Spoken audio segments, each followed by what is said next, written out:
many beautiful cars here. The grade 8 selection is just absolutely phenomenal. JF, congratulations. Thank you, thank you. We're actually really super fortunate. This is our 5th time making a grade 8, making that I think I'm the only person in the world that's been able to do that. 5th time in the grade 8. I went looking at this right here. I'm not surprised because I can see the workmanship and the skills involved. JF, this is absolutely beautiful. I don't really know too much about this classic, so I'm super pumped to find out. That's why I've been hanging around trying to get a moment of your time. Before we look at that, tell us about yourself and your shop. JF Launier from JF Customs.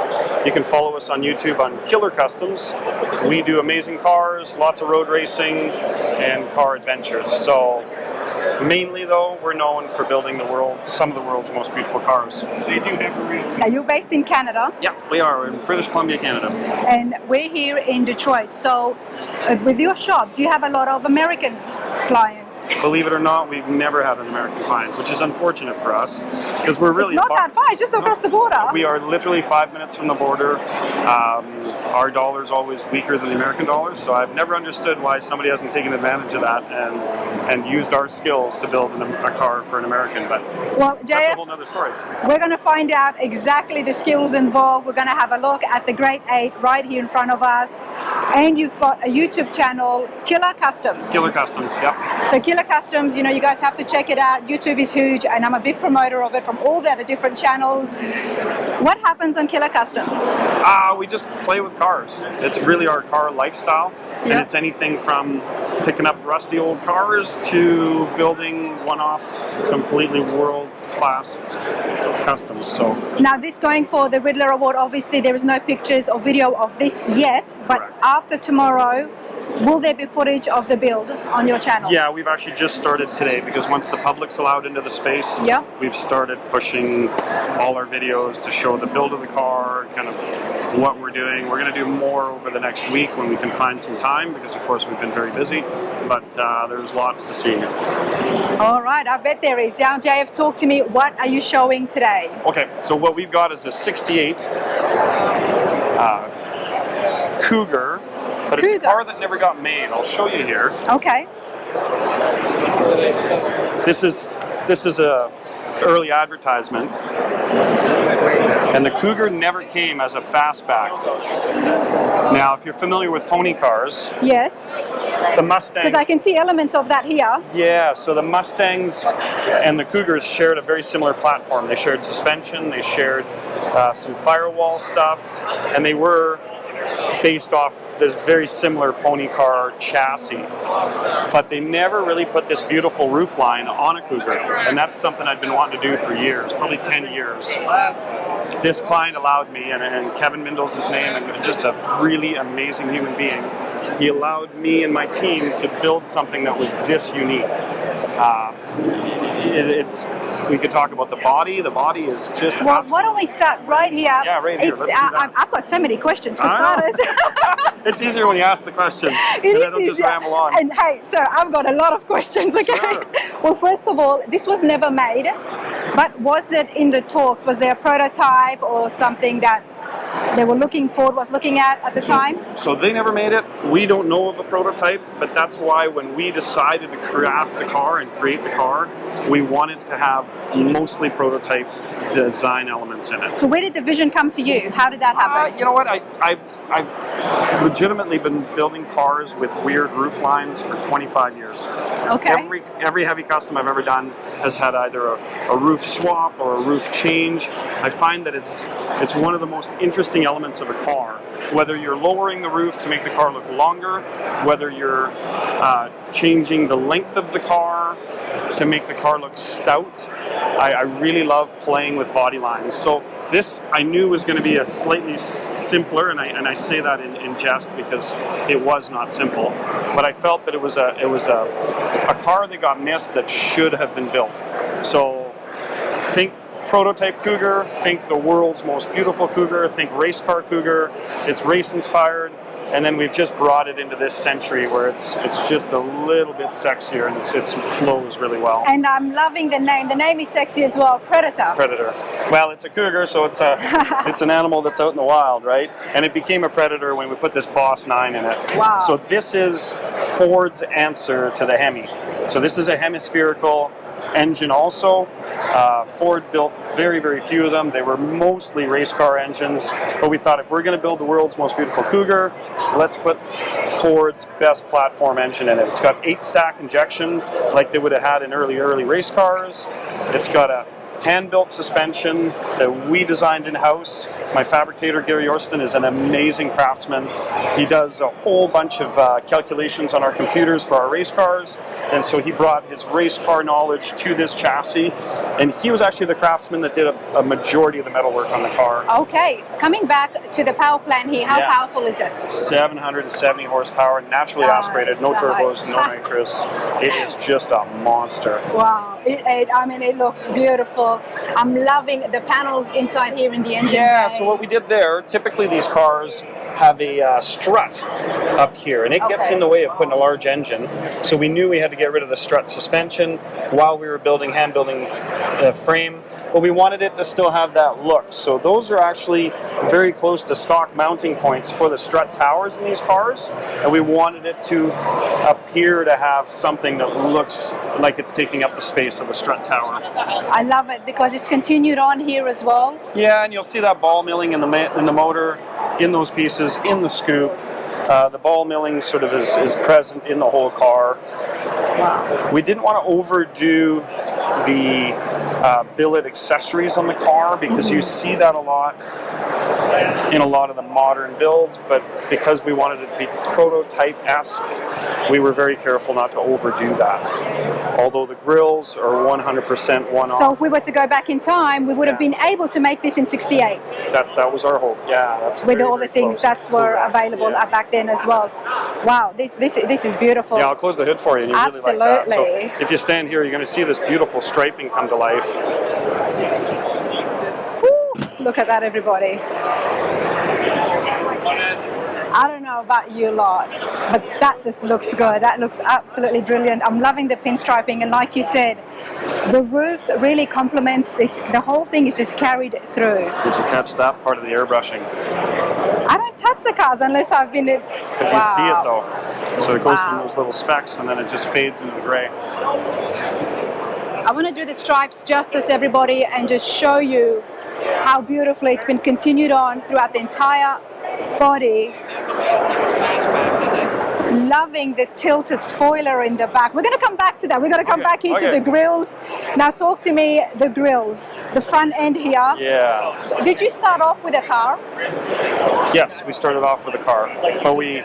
And what was the original grill and what did you change? Well, so the original grill is very similar to this. We didn't want to change the look of it, but we did want to make it look more present. So these grill bars are probably twice the width of the original ones. They have more spacing between them, so we get a more present, less dainty look. This is a very aggressive look that we were going for. And is what are we, the headlights pop up. I'll be able to show you that in a bit. This is really cool. The owner has got some really good resources, and Kevin actually designed this so that this would be a nice floating piece. To anybody but us, you would think that this is all factory, and this is what $15,000 worth of metalwork and chrome plating does for you. But the only objective was to keep this as a floating little piece there. Does that open up the hood? No, it does not. Okay. And we've got a chin spoiler down here as well. Chin spoilers just to bring it into our times. So that's one of the slightly modern touches, but we tried to make it elegant and simple enough that when this car is still used in 20 years, it won't look dated. Wow. Let's talk about the body lines, JF. There's a lot happening with the body lines. So, not knowing Cougars, we have to explain that a Cougar normally has a cast aluminum front section on the fenders. So, all of the front fenders were hand sculpted out of sheet metal again. The back of the car is completely hand sculpted out of sheet metal. The quarter panels have been widened by 3 inches per side. And that's what's now sharpening this up even more. Yeah, it sharpens this up. up and it brings this bulge. This bulge is super important because it allows the tire to fit into the car. Wow. I'm loving this part It's sexy. right here. This part's sexy. When you look from the front, I always build my cars with hips. Hips? I do. Nice. I think what makes a woman sexy is the difference between the middle of her body and her hips, right? And the cars that I build always have a bit of hips in the back. You can see it clearly when you look down the side. Man, I like the sound of that because well, cars should be sexy. Absolutely, and it's so defined and you can see it, yet it's not in your face. Right. And that's what really speaks of the skills involved here, everybody. I just want to show you one more look down the body line. Have we chopped the roof at all? The roof's chopped 3/4 of an inch just to fit the flush fit glass. Turn on the battery. Okay. We're just going to turn the battery on so that I can show you how the headlights work. Because when I see hidden headlights, I'm like, okay, you know, I'm getting distracted. I do want to see it work. The interiors are immaculate. We're going to go around and have a close look at the interiors. So let's have a quick look at those headlights and then I'll show you the interior.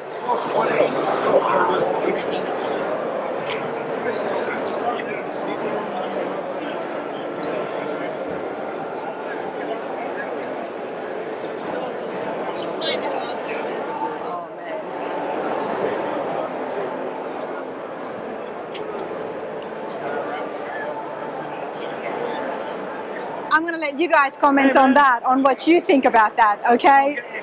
Wow.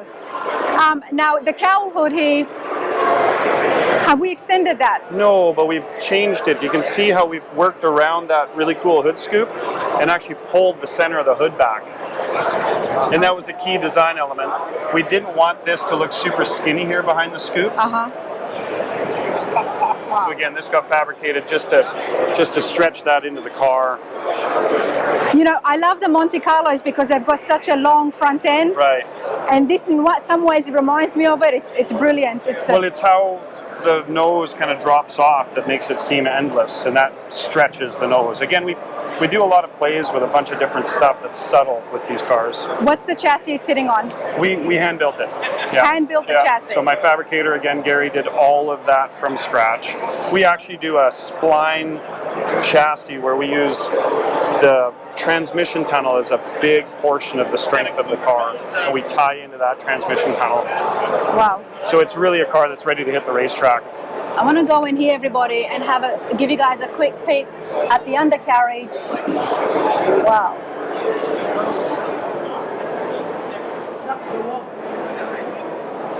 Custom panels on the underside. Yeah. And they're part of the chassis again. It's a unibody car. JF, talk to me about the interiors. The interiors where it gets crazy. So the owner, Kevin Mindel, absolutely outdid himself. I was going to put a much simpler interior in this car, and he decided, and he was right, because it's a Cougar and it's a Mercury product, we can't have it look plain and we can't have it look almost cheap like a Mustang would. Yeah. We had to really get glamorous with it. We had to have the wood, we had to have the chrome plating. Is Kevin here? Kevin's here, yep. Would he mind if I take a seat? No, you go right ahead. Has the judging happened? Yep, it has. Yep. Okay. Yep.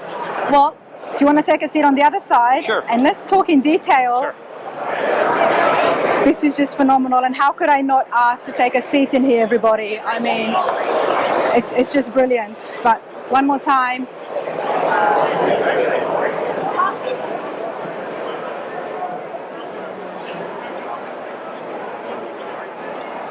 Wow, man, I love wood grain inside a classic, and especially inside a muscle with that HEMI up at the front. Right.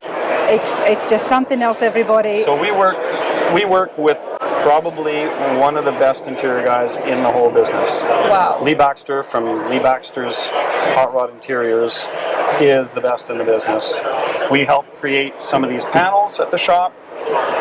He wraps them, he builds the rear seat from scratch, door panels from scratch, and the the group that was able to put this together, there's a gentleman by the name of Tyler, Rich, and of course Kevin, me, Gary, everybody got together to really put their best foot forward to create what I think is the nicest interior we have ever touched. I'm loving this interior. The stereo looks like something you would have just bought at the wrecking yard, and it's not. It's 100% built from scratch, if you can believe that. Everything you're looking at was either 3D printed, molded, and it's made to look absolutely factory, which is really, really cool. You can smell that it's brand new. Oh, I can. All right, what about the gauges? Gauges were my idea. I really wanted... cluster gauges is something that can look too much sometimes, and they work great on trucks. Yeah. But you've done this so well where you've kept it minimal. Right, and what you might not know is that a really exciting feature that you could buy aftermarket from Ford was a thing called a rally pack set of gauges. So you would have your gauges on your Mustang, and then you could get these extra gauges that physically bolted to the steering column. So I liked the rally pack idea, and because I was trying to keep the car within the Ford family, we created this as a giant rally pack. And put it there instead. We put it there instead, but it was a lot of work. So if you look behind the gauges, I can get my fingers in behind the gauges, so they're physically floating in the dash here. Wow. But we had to make all the sheet metal to fit that. And then of course, Kevin, Tyler, and Rich created these trim pieces that again go right around all of the gauges, so they give it a backdrop. Lee does this crazy stitching on the front of the dash, and before you know it, you've got 5 different craftsmen on one spot, but it absolutely, to me, looks like something the factory was. It's believable factory. It doesn't look like just a bunch of gauges cut into holes into the dash. This is something that could have been made there. I will repeat myself. Yeah. Yeah, and so little goofy things like there's a clock here. We have an ashtray. Like, who puts an ashtray in a car that you're building custom, right? What's happening in the ashtray? Oh. Right? And so you know what else? The seatbelts. I'm loving the seatbelts. Well, check this out. They got carried away and decided to put Mercury emblems in the actual seatbelt. So not a thing of the car. There isn't a part on the car that you could actually go to the store and buy. I love the steering wheel that you're holding right there is probably a $15,000 touch. Wow. Every bit of it. So this wrap here is 3D printed in plastic, and then we had somebody airbrush the wood into the grain of it. Wow. Then we clear coat, like 5 coats of clear in it. Then we color sand it, hand buff it. This piece was built by Rich, which is something I really, really like. So it looks like it's just a factory emblem that we would have got somewhere and incorporated into the design. It is not. It is 100% built from scratch. Wow. It's got little magnets, so you can put the key right in there, and nobody will know where to find your keys.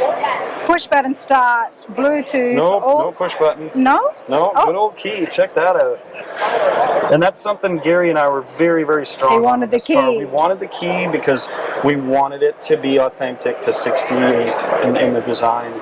We did some goofy stuff like the pedals. Normally that would be a rubber pedal. So we made them out of billet aluminum. We wrote in the disc brake because that's exactly what it was said, and then of course we played with the kitten theme and put Gurr on the big one. The wheels and tires are going to have a moment all on their own, everybody. We're going to have that for sure. We're going to have that as well, but this here is absolutely phenomenal. Is Kevin a craftsman as well? He likes to work on cars? Kevin is an ideas guy, and he is he loves to challenge us. So his deal is, I'm going to come up with an idea, and you guys kind of got to figure out how to make it work. And right away, we typically say, well, that's never been done before, or we don't know how to do that. We're going to have to say hello to Kevin. We're going to have to. Get him in here and congratulate him. He's a huge influence in why this car is as classy, and this car is all about the details, and he's a huge reason that happened, and we're really, really thankful for his input. I think the car is going to stand the test of time. I think in 20 years this will still be an amazing car. Absolutely. Because it's not dated, it's not trendy, it's just here and it's present. JF, I don't want to get out, but I'm going to. I love the headliner, you know. Look, look at the courtesy line. Everything just flows. It's magnificent. And like you said, the stitching is loving the stitching done by Lee. Right? Look at the stitching right here as well. And if you look at the back panels, they're some of my favorite. That's a weird spot to work with because I do want to ask you about the back. Yeah, It's totally, the back here is I want to show you guys. yeah, have a look at that. This is totally fastback only. So it's the space that we had to invent all of these panels. We had to find a way to trim it right. We had to make sure it looked right with the window. We had to make sure that the stereo fit and that the details of the stereo weren't gaudy. They were just classy. There's so much to this, and we could probably talk about the interior for a couple hours. But thankful for everybody that helped. It really is something else. And of course we can see there is lights in here as well, so we can only imagine loving that whole center console. Check this out. It's got a cassette. You got cassettes! Oh man. The devil is in the details. Wow, man. Take me back in time. I have some cassette players as well. This is brilliant, but we are going to have a look at the wheels. JF, let's start at the wheels. Yeah. So one of my best friends in the whole world, Mike Curtis of Curtis Speed, builds every single wheel we ever get for every car. These wheels are inspired from the Daytona, or not Daytona, but the Le Mans 24-hour GT40s. So they would have had a wheel that was very similar. I say similar. Anyways, they had a wheel that has a look, and we tried to emulate that look and just bring it into this era. And Mike did the design from scratch. It is such a beautiful wheel. It's one of my favorite wheels we've ever put on a car. We got it home and it was such a bright, beautiful wheel that some of these amazing details were lost because there was so much reflection of light. So all we did is pinstripe these little areas, 5 of them, and the definition, it completely changed the wheel. You could really see the definition that this spoke sticks out. Is this brushed prime here? This is actually powder coated. Oh, it's powder coated? Yes, it ends up being quite a process because you have to prepare the wheel to weld the 2-piece in. Then you have to get it powder coated. Then you have to take the hoop and physically heat it up so that this slides in without scarring any of this. And you have to have on the back side a relief that's been cut so that you can actually weld the two together. We're going to understand, I'm going to understand more because there's a wheel that's been cut. Yes, we can show it off to you there. You guys have to check this out because as you know that I'm learning, so when I see that half of a wheel is chopped off, allows us to see the inside, and I want to find out why are we showing the insides and what's so special about it. Okay, so this is show car stuff. So this is where you take an idea, you create it, but when you really want to win at car shows, you have to have a perfect under chassis. And the way we show that off is rather than having a stanchion here, we've sort of been known to have half wheels on our big show cars. The half wheel just gives you an opportunity to look all inside here and see the actual inside of the car is perfect. See that? Wow. So that's how we show off all the craftsman's work at the shop. Wow. You're right, because the wheel covers it and that's places where people can hide some things. Right. Here we're just taking the gloves off and saying, go ahead, have a look. I think you'll be excited, right? Wow, beautiful. And what size are the wheels you've got here? We got 18s in the front, 19s in the rear. The rear is like a 345. We have a 245 on the front. Nice. And the other thing that really stands out with me is the subtle spoiler. Yes. Again, the craftsmanship there. Very important on the spoiler because we again don't want it to look like a Mustang. So the Mustang did have a nice line on the Shelby cars, but they were fiberglass trunks. We made this out of steel, but then the Mustang flows right off this way, and we didn't want to copy that. So we took the actual Cougar line, we sculpted it and turned it here right into the spoiler. And to us and our design elements, these are the lines that absolutely keep this car Cougar. So we went from the original bumper into this line, which we knew had to exist. This line also has to exist as Cougar. Cougar taillights, they're one-off to the Cougars. And notice you'll see that matches the grille, right? So we start the car with one concept and we finish the car with the concept. Okay, you see that Predator thing? Yeah. Do you see how you can read it in the mirror? Yep. So give that a thought for a minute. Predator. It's written backwards in the car. It has to be so that you can read it off the mirror. So when you're reading it in the mirror, it's the right way. Wow. Complete custom exhaust, full stainless. We make our own mufflers. Man, the panels here, the work. JF, how long have you been doing this for? We've been at it 25 years now. Wow. More than that, actually. 27, 28 years, and we quit counting. This is what it's about, bringing these classics back to life, modernizing it, making it look as beautiful as you can, yet still keeping to that vintage look. Yes, we really try to pay homage to the cars of the past and make sure that they're believable and that they will stand the test of time. Because it's a timeless piece, it's absolutely timeless. Well, it wasn't a timeless piece because it didn't exist until now. You got it. Wow, that's awesome. Where's Kevin? Is Kevin around? Where is Kevin? Right there. You guys, I've got Kevin here, the owner of the beautiful Grade 8 behind me. Congratulations. Thank you. This is so different, and as I was telling JF, I came around, I was walking around and I said, I have no idea what this is, you know, I'm trying to figure it out. It's beautiful. How did the idea come about to you, about this is what you wanted? Well, I know what I wanted. I wanted a prototype car that represented well of the era. That was what was important to me going through this. JF's idea of the fastback needed to be on a Cougar. It was a car that was never built. So bringing his talents and creativity together, some of the stuff that you see on the inside and whatnot, the stylizing, that was just my mind thinking back, what would it have been like, but keeping it cool for today. And creativity, you know, some sketches and stuff from my part to the talented people that are unbelievably talented when it comes down to what it is that we see here today. I give them an idea, a little napkin sketch, and I say, they laugh and say, yeah, well, pretty much. Well, this is why I've got you here, because you're on Rana's radar, and as much as I love looking at cars and the build and meeting these awesome builders, where it all starts is the passion for the classic. Yeah. Why is this era so important for you, or where does the love come Nostalgia. from? I'm nostalgia. Okay. I'm all into the old. I love old antiques, all that whatnot. You know. And you knew that, you know, this is something that has to be done. I needed to feel good driving this car. Like any JF car, it's a beautiful car to drive in my opinion, but I needed to feel that this was me. This is my car, and I love that steering wheel has been 3D printed, designed to my grip. To your grip. Right? We went through a few different styles on that, through different thicknesses and changes, but we got it to where I'm going to be happy holding on to that steering wheel. So I had to congratulate you personally on the interiors. JF said that a lot of it was your design, and I'm absolutely loving everything here. You got cassettes, you got a cassette player as 1968, they came out in cars. We had to have it. I hope he showed you the inside of the console. Yes, he did. You know, we had to have that as well. So you're too young to be walking around and driving in 68, but well, it's the nostalgia. It was a little before my time. It's the nostalgia that you really, that's what's drawn this, hasn't it? Yes, very much, very much. I'm proud to be here. Proud to fly that flag. Great. Dream come true. So there it is right there. Hey man, congratulations again. Thank you very much. You enjoy this, I know you will. Oh, I already am. Thank you. Thank you.